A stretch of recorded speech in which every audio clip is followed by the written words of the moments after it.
Good afternoon, everyone. My name is Ricardo um, and I am formerly incarcerated. I went in as a juvenile and recently got released 2 months. About 2.5 months ago, I was 39 year old. So do me a favor, man. Let us know where you're from, and you care to share your journey about what led you to your incarceration at a young age. I'm born and raised in Compton, California. I grew up in a dysfunctional home, single parent household. My father was an alcoholic. My mother struggled to raise 11 children, 6 girls, 5 boys, and grew up in a gang infested environment. All my brothers were gang members, my sisters married gang members. So essentially, my environment wasn't just gang infested, but my family was those gangs. So, And what led you up to you being incarcerated? so as a teenager, I began to develop bad habits, started selling drugs, using drugs, or drinking. Really, I didn't really use drugs, but a lot of drinking, partying, had bad friends, and I just got caught up in the whole cycle, having experienced many tragedies in my life, watching people die in front of my house, being shot at. All these experiences just led me to say, like, you know what, survivor mode, and ended up being incarcerated due to much of that behavior and the people that I was with. Okay, and how was your time? How has your time in prison shaped your perspective on life and the world around you? Wow, yes. So, I think there's a point in my life where I realized that everything I was doing, everything I was getting involved in, just it wasn't for me. It wasn't my purpose. It wasn't my intent, and I had to realize that as long as I lived this life, I wasn't gonna go anywhere. So at some point, I determined that the the system didn't really care whether I chose to stay in prison or if I chose to get out. And so for me, I had to choose what was best for me, and I chose to get out. And doing so, what it did is it just led me to taking advantage of educational programs like college, certifications, vocations, and eventually my circle became those type of people, the people that were involved in those type of activities. And so that's how it's molded me till the present. And what are the biggest challenges you face during your time in prison? The biggest challenges I faced was just it's a number of factors, but reality it's the opportunities are short, right? There's not much opportunities. They're very limited. You don't get to decide what career path you're going to be choosing.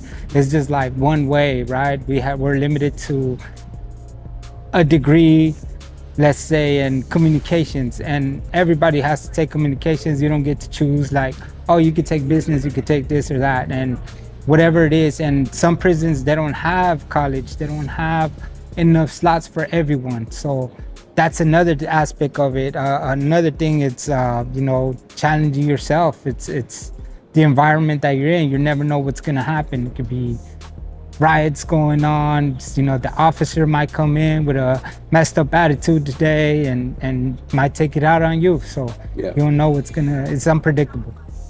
So you were facing, how many years were you facing? So I wasn't facing, I was serving. I was serving 78 years to life. It was 2 life sentences, 15 to life for the murder and 25 to life for the gun enhancement.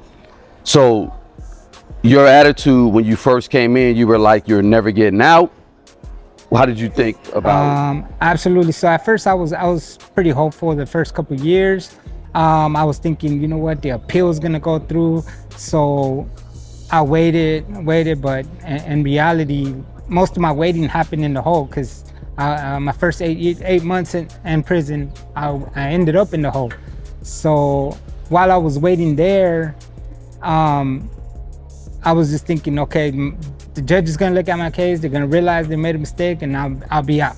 But it never really came. Once I got out the hole, my mentality became this one mindset of like, I just escaped another murder. So like I just beat this case that I was supposed to be having, and now I'm out here like I have nothing to lose. I had a nothing to lose mentality. I had no hopes. I wasn't getting out. The laws weren't changing, so that's what it was. So, how were you able to get out? The knowledge that you gained and the will to just realize this is not the end for me. Yes. So what I had to do was really I had to find hope, and I was fortunate enough to be a juvenile when I first went to prison, and so in 2014, when the law started to change and evolve, they passed a Senate Bill SB 260 for juveniles.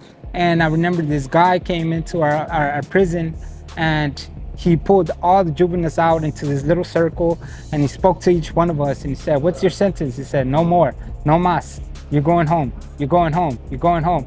And to me, like I kind of took it like he's kind of talking bullshit, but he believes his own bullshit. And so he spoke with such conviction that I believe that bullshit.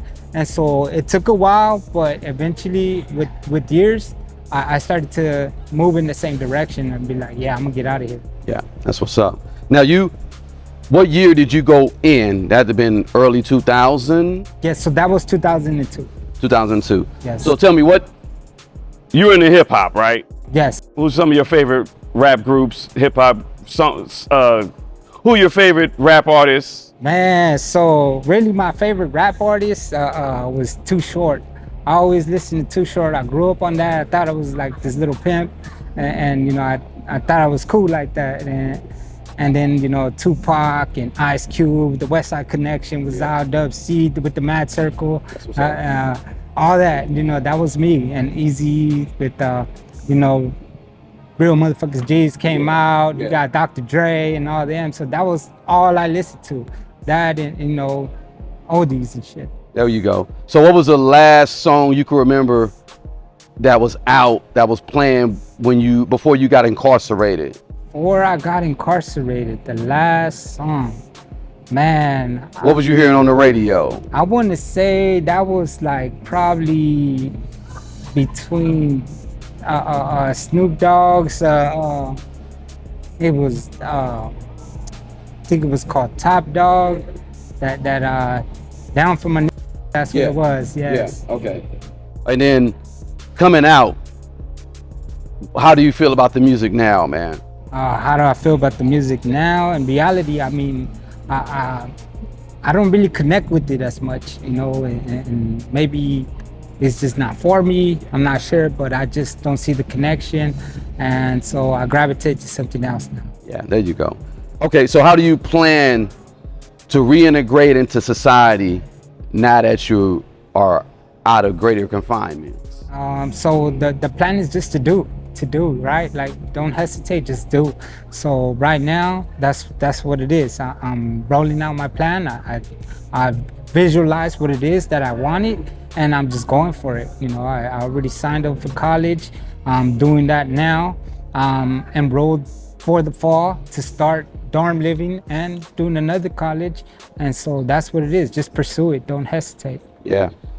All right. Any advice you have for the younger generation so that they don't fall down and go down a similar path that, got you caught up? Oh, man. So advice is just, I'd say just, don't think that you're untouchable. Nobody is untouchable. Whatever you think that's not gonna happen to you, trust me, it's probably gonna happen to you. So do hesitate, be mindful, and be smart.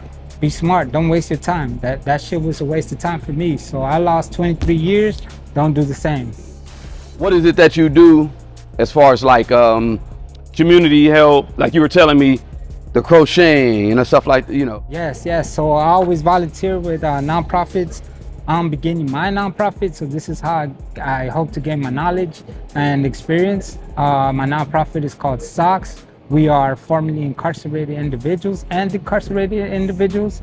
So all of our guys are in prison. They're making all these crochet stuffed animals and hats and blankets, and we're donating them. We're donating them to big organizations, large, um, to kids with terminal illnesses. We got district attorneys working with us to help the community, all to build the community, man. That's how we're doing.